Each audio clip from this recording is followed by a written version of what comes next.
আমরা এসে পৌঁছেছি সেই পাত্থার সাহিব গুরুদ্বারায়। লে শহরের থেকে কার্গিল যেতে গেলে 25 কিলোমিটার দূরে এই পাত্থার সাহিব গুরুদ্বারা।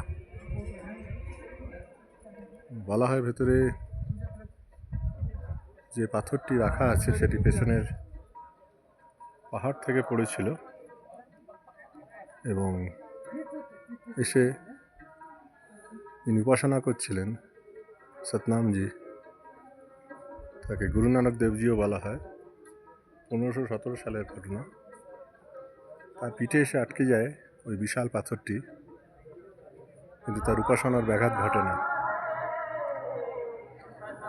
সেই থেকে এটিকে পাত্থার সাহিব গুরুদ্বারা বলা হয় এবং এই একটি মাত্র গুরুদ্বারা যা আর্মি দ্বারা মেনটেন্ড হয়।